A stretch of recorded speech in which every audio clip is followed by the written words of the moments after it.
This video is brought to you by the TLDR store. Support your favourite country, including the EU, Russia and Ukraine, by picking up our Countries with Shoes pin badges. And if you buy 2, you'll get a free random badge added to your order if you use code Ukraine. The link is down below.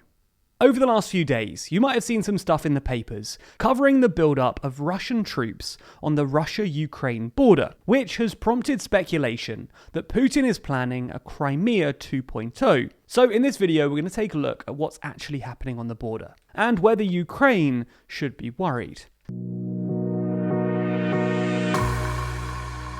To understand this story, you'll need a little bit of context. Russia has been fighting a low-intensity war with Ukraine since February 2014, after the then president was ousted by pro-EU protests after he rejected an EU accession agreement in favour of closer ties with Russia. And after his expulsion, Russian soldiers without insignias entered Crimea, took control of the Crimean parliament, and organised a local referendum on the question of whether Crimea should join Russia. Obviously, the referendum was considered illegitimate by most international bodies, not least because it was held under Russian occupation. Also because the second choice on the ballot, other than do you support the reunification of Crimea with Russia, was ambiguous as to whether it entailed Crimean independence or unification with Ukraine. Anyway, according to official results, 97% of Crimeans voted for Russian reunification, with an 83% turnout. This is, if we're being honest, pretty implausible. Polling from 2010 by the UN Development Programme suggested that 65 to 70% of Crimeans were in favour of Russian reunification, a substantial majority, but well less than 97%. A report from the Russian President's Council on Civil Society and Human Rights estimated voter turnout at 30%, with just over half voting in favour of reunification. Anyway, after the referendum, which was held on March 16th, Russian forces annexed Crimea.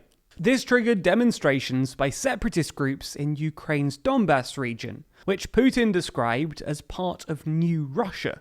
Supported by Russia, these separatists succeeded in taking various important cities in the region before being pushed back by Ukrainian forces in June. In response, Russia started shelling Ukrainian forces from across the border in Russia, which is when Russian forces accidentally shot down passenger flight MH17. A series of ceasefires were then signed by Russia, Ukraine, and the separatists. But none of them lasted, and Russia's increased involvement helped separatists retake much of the region in late 2014. Eventually, the conflict died down in 2016, with Russian-backed separatists in control of much of Donbass, including many of the most important cities in the region. And this is sort of how things stayed for the next few years. Much of Donbass was occupied by Russian-backed separatists, and while Moscow never explicitly claimed Donbass in the same way as Crimea, Russian involvement in the separatist occupation became an open secret, with Russian authorities even handing out Russian passports to 500,000 residents in occupied areas. All of this changed in March of this year, though, when Russian forces started amassing on the Ukrainian border.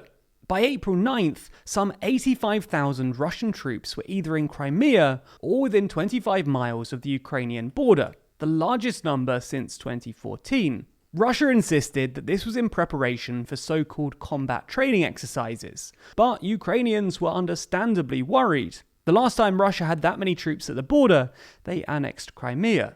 In response to this pressure, the Ukrainian president urged NATO members to speed up Ukraine's request for membership, while both Merkel and Biden implored Putin to withdraw Russian forces. Originally, this seemed to work. After Biden called Putin in mid-April, Russian state media hailed Putin's show of force as a successful deterrent against Western intervention, and Russian troops did begin to retreat. However, in the last few weeks, Russian forces have returned to the Ukrainian border. It's hard to say quite how many, because this build-up has been even more covert than the last one. But the Ukrainian president estimates that it could be as many as 114,000 troops.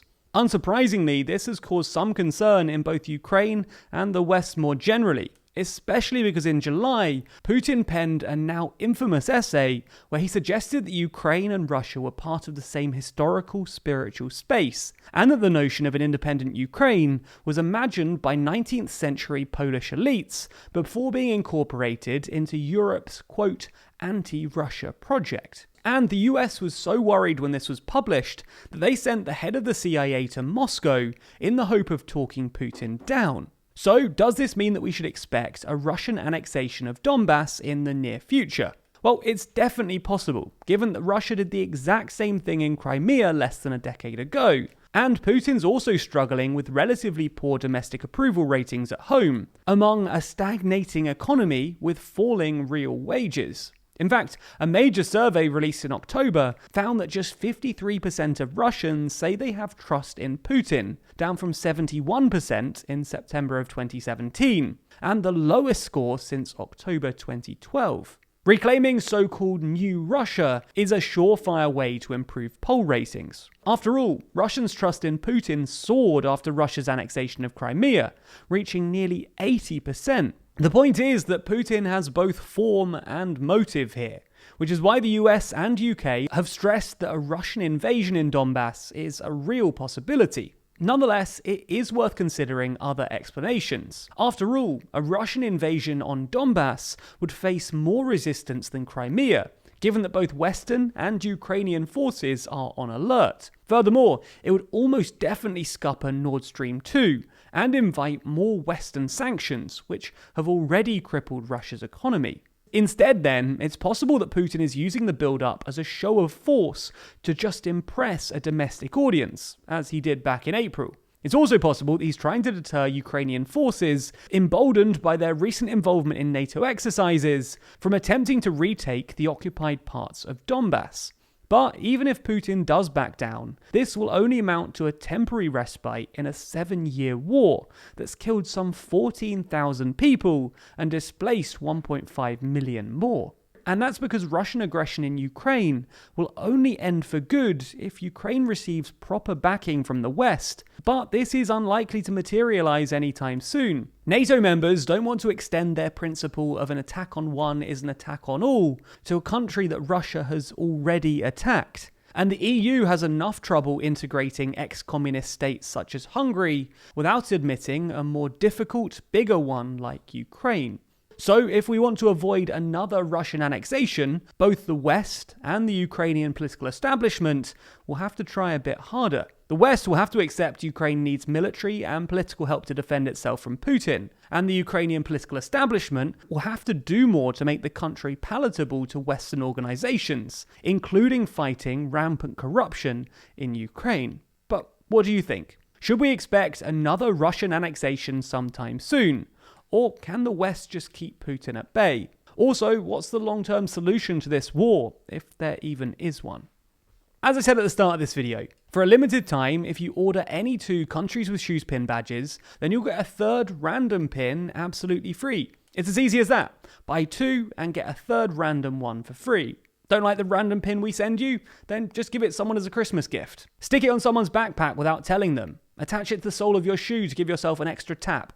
It's up to you, but the store is linked below and the code is Ukraine. Also, be sure to subscribe to the channel and hit the bell icon to be notified every time we release a new video. Special thanks to our Patreon backers who make videos like this one possible. And if you want to see your name at the end of videos, then you too can back us on Patreon. The link is in the description.